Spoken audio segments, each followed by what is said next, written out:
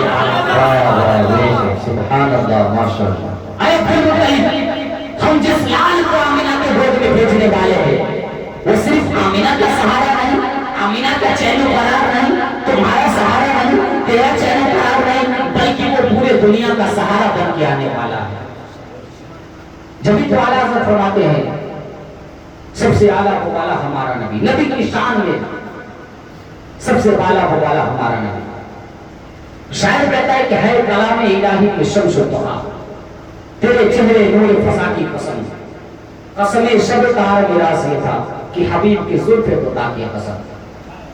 اور وہ خدا نے غیر مرتبہ تجھ کو دیا، نہ کسی کو ملے نہ کسی کو ملا، کہ کلام مجید نے کھائی شبہ تیرے شہر و کلام و بقا کی قسم. اللہ نے حبیب کو اتنا مرتبہ دیا کہ وہ مرتبہ آج تک کسی کو نہیں ملا. اور خود کلام مجید اللہ کا کلام حضور کے شہر و کلام و بقا کی قسم کھاتا ہے. حضور کی شان بڑی بڑی. اللہ اکبر. عبد المطلب کے دعا کرنے کے بعد حضرت آمینہ فرماتی ہیں، اب یہاں سے آمینہ کا قول سنیے. یہاں اگر میں بیان کرتا ہوں، کوئی عالم دین بیان کرتا ہے تو لوگ کہیں گے یہ تو مولانا بریلوی ہے، عشق میں بول دیا. اگر میں اعلیٰ حضرت کا قول بیان کروں گا تو لوگ کہیں گے اعلیٰ حضرت تو نبی کے عشق میں نبی کی شان شوکت کو بڑھاتے رہے.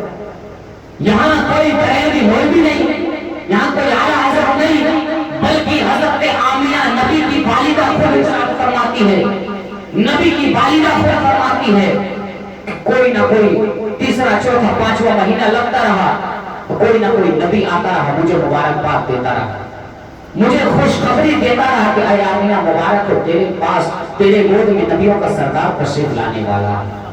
اب نبی کی شان سنیے، یہاں سے نبی کی والدہ کی شان سنیے. یہاں سے کوئی نہ کوئی ہر نبی آتا رہا ہر مہینے میں، اور ہر خوشخبری سناتا رہا، آنے والا خوشخبری سناتا رہا، سنا کر کے جاتا رہا. اللہ اکبر. کچھ عرصہ گزر جاتا ہے، مکے کی عورتیں کہتی ہیں، اے مکے کی عورتیں، تمام مکے کی عورتیں اپنے اپنے شوہر سے کہتی ہے کہ اے سرائی میں ہمارے سرکار ذرا جا کر کے حضرت عبد المطلب کی بارگاہ میں ایک شکایت درج کر آئیے، ایک شکایت پیش کر کے آئیے. حضرت عبد المطلب ابھی کعبے کے طواف میں لگے ہوئے تھے. حضرت عبد المطلب کعبے کے غلاف پکڑ کر کے رب کی بارگاہ میں دعا کر رہے تھے. لوگ آتے ہیں حضرت عبد المطلب کے پاس، کہتے ہیں عبد المطلب، اے عبد المطلب کیا آپ ہی خانہ کعبہ کے آپ متولی ہیں؟ اور آپ کی بارگاہ میں ہم ایک شکایت لے کر کے آتے ہیں، ہم ایک شکایت لے کر کے آئے ہیں. عبد المطلب نے کہا کہ بتاؤ تو صحیح کون سی شکایت ہے. لوگوں نے کہا کہ اے عبد المطلب آپ ہی بتائیے کہ کیا ہمارے مکے کا یہ رواج ہے کہ نہیں، اگر کسی عورت کا شوہر انتقال کر جائے تو وہ عورت ایک سال تک سوگ منائے گی. عبد المطلب نے کہا کہ ہاں ہاں بالکل، یہ ہمارے مکے کا رواج ہے کہ اگر کسی عورت کا شوہر انتقال کر جائے تو عورت اپنے شوہر کا غم منائے گی. غم منانے میں کیا تھا، عورت خوشبو نہیں لگائے گی، عطر نہیں لگائے گی، نئے کپڑے نہیں پہنے گی، بن سور کے نہیں رہے گی، یہی شوہر کا غم تھا. حضرت عبد المطلب نے کہا ہاں یہ ہمارے مکے کا رواج ہے، ہمارے مکے کا نیم و قانون ہے. تو لوگوں نے کہا کہ عبد المطلب جب آپ یہ تسلیم کر رہے ہیں کہ ہمارے مکے کا یہ رواج ہے تو پھر آپ کے بیٹے حضرت عبداللہ کی بیوی، حضرت عبداللہ کی بیوی آپ کے بیٹے کا سوگ کیوں نہیں مناتی؟ اللہ اکبر. اتنا سننا تھا. عبد المطلب کی آنکھیں شرم سے نیچے ہو جاتی ہیں. عبد المطلب نبی کے دادا جان، کعبے کا متولی، ان کی آنکھیں شرم سے نیچے ہو جاتی ہیں، آنکھیں سرخ ہو جاتی ہیں، اور اسی افسوس کے ساتھ گھر جاتے ہیں کہ آمینہ میرے بیٹے کا سوگ کیوں نہیں مناتی، آمینہ میرے بیٹے کا جانے کا غم کیوں نہیں مناتی. اللہ اکبر. عبد المطلب جاتے ہیں گھر پر، دروازہ کھٹکھٹاتے ہیں. نبی کی دادی حضرت فاطمہ آتی ہے، دروازہ کھولتی ہے. دروازہ کھولنے کے بعد کہتی ہیں اے سرکار کیا ماجرا ہے، آپ کی آنکھیں سرخ لگ رہی ہے. عبد المطلب نے کہا کہ جاؤ ذرا پوچھو آمینہ سے کہ میرے بیٹے کا سوگ منانا کیوں چھوڑ دیا ہے. اللہ اکبر. حضرت فاطمہ کہتے ہیں اے میرے سرکار آپ خود جا کر کے پوچھ لیجئے. عبد المطلب جب جاتے ہیں حضرت آمینہ کی بارگاہ میں، حضرت آمینہ کے پاس عبد المطلب جاتے ہیں تو حضرت آمینہ دریافت کرتے امینا تو میرے بیٹے کا غم نہیں ہے تیرے اندر، میرے بیٹے کا درد نہیں ہے تیرے اندر؟ حضرت آمینہ اتنا سنتی ہے ان کی آنکھوں سے آنسو جاری ہو جاتی ہے، ان کی آنکھوں سے آنسو جاری ہو جاتی ہے، اور حضرت عبدالمطلب سے کہتی ہے ابا جان آپ ذرا بھلا ایسے کیسے کہہ سکتے ہیں کہ آپ کے بیٹے حضرت عبداللہ کا جانے کا غم نہیں ہے میرے اندر؟ حضرت عبدالمطلب کہتے ہیں جب تیرے اندر میرے بیٹے عبداللہ کا غم ہے تو تم میرے بیٹے کا سوگ کیوں نہیں مناتی ہے؟ تم میرے بیٹے کا جانے کا غم کیوں نہیں مناتی ہے؟ اللہ اکبر، اتنا سننا تھا آمینہ رونے لگی، روتے روتے کہتے ہیں ابا جان آپ سے یہ کس نے کہہ دیا کہ میں عبداللہ کا سوگ نہیں مناتی؟ آپ سے کس نے کہہ دیا کہ میں عبداللہ کا غم نہیں مناتی؟ عبدالمطلب نے کہا کہ اے آمینہ مکے کی عورتیں شکایت کر رہی ہے کہ تو گلی میں جاتی ہے تو عطر لگا کر کے جاتی ہے، تو باہر نکلتی ہے تو عطر لگا کر کے نکلتی ہے، اے آمینہ ماجرا کیا ہے؟ تیرے اندر میرے بیٹے کا غم نہیں، درد نہیں؟ آمینہ فرماتی ہے ابا جان میں کوئی عطر نہیں لگاتی، میں کوئی خوشبو نہیں لگاتی، میں بن ٹھن کے نہیں رہتی ہے، البتہ ماجرا یہ ہے اے ابا جان، حضرت عبدالمطلب کہتے ہیں کہ پھر ماجرا کیا ہے؟ جب تو عطر نہیں لگاتی تو تیرے جسم سے یہ خوشبو کے جھونکے کہاں سے آ رہے ہیں؟ تیرے جسم سے یہ خوشبو کی لہر کہاں سے آ رہی ہے؟ حضرت آمینہ کہتی ہے اے ابا جان حقیقت بات تو یہ ہے کہ میں کوئی خوشبو نہیں لگائی، میں کوئی عطر نہیں لگائی، بلکہ جب سے آپ کے بیٹے حضرت عبداللہ کی امانت میرے شرم میں آئی ہے، جب سے آپ کے بیٹے حضرت عبداللہ کی امانت میرے بدن میں آئی ہے، میں کوئی خوشبو نہیں لگاتی ہوں، بلکہ میں جس گلی سے گزر جاتی ہوں وہ گلی اپنی خوشبو سے معطر ہو جایا ہے۔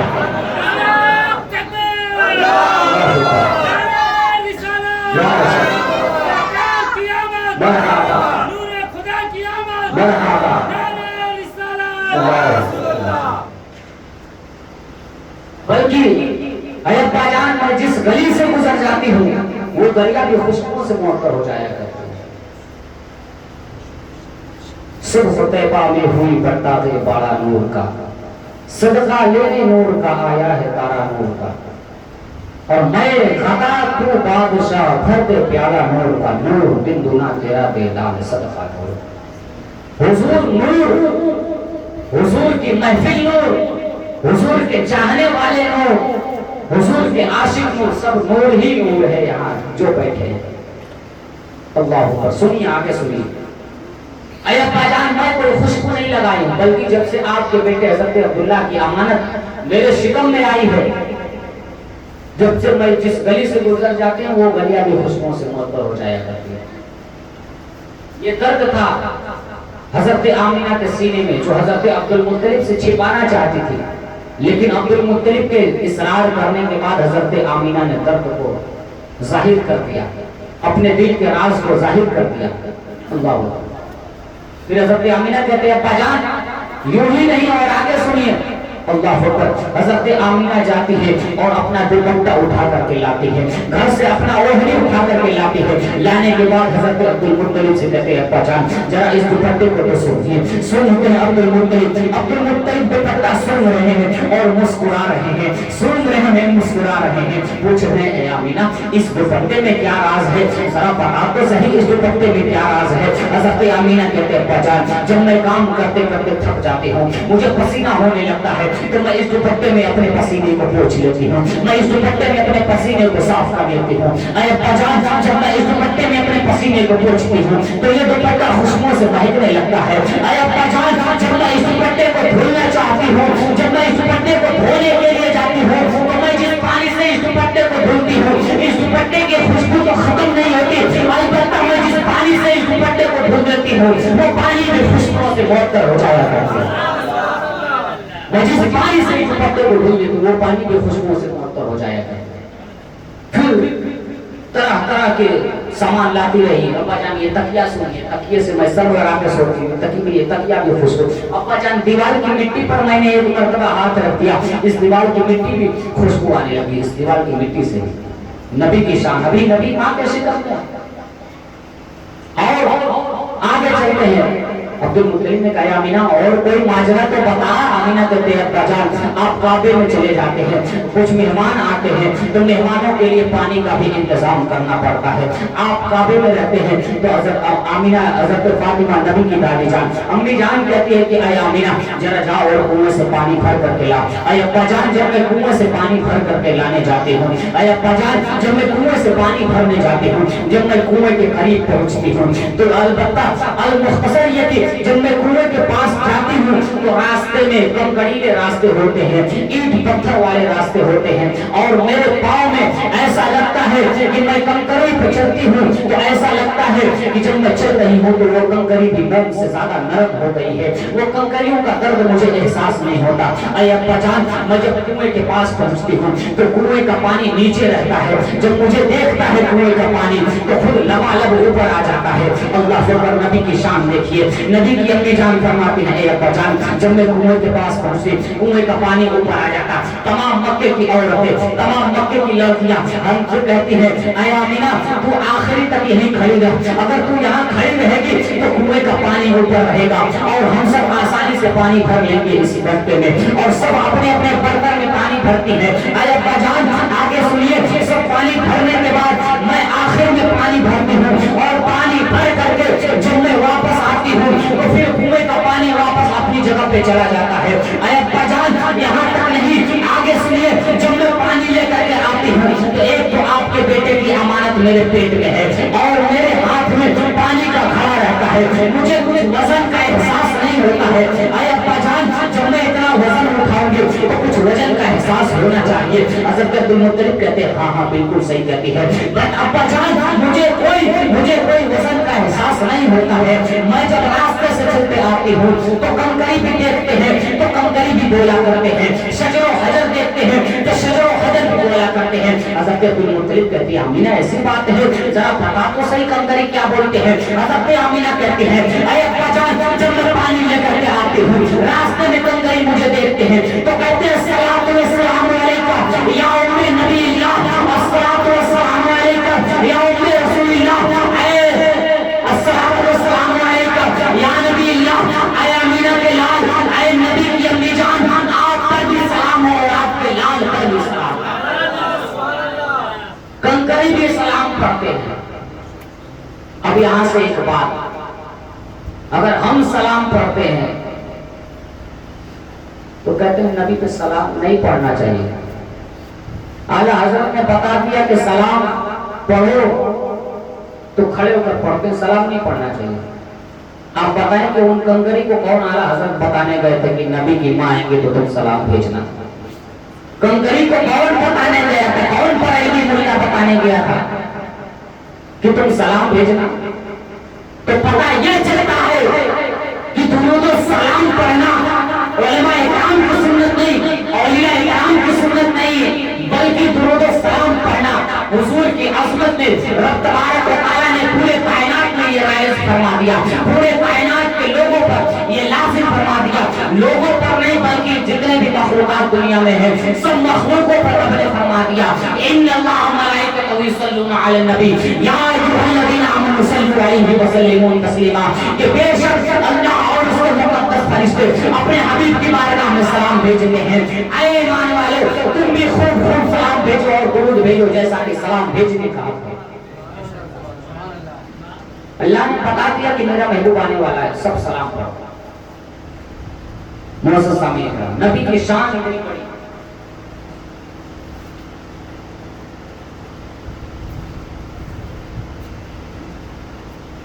نبی کی شان اتنی بڑی, علماء اکرام فرماتے ہیں کہ پورے روئے زمین پر جتنی سمندر ہے اس سمندر کو سیاہی بنا دیا جائے, اور جتنے درخت ہے اس درخت کو پیڑ پودوں کو چھیل کر کے تلاش کر کے قلم بنا دیا جائے, اور اس سیاہی اور قلم سے نبی کو شان, نبی کے شان کو لکھا جائے, تو وہ قلم اور سیاہی کم پڑ سکتی ہے لیکن نبی کی شان نہیں کم پڑ سکتی. نبی کی شان کبھی نہیں کم پڑ سکتی, کیونکہ رب نے ورفعنا لک کا ذکر فرما دیا اپنے محبوب کو, اپنے محبوب کی عظمت کو بڑھا دیا رب نے.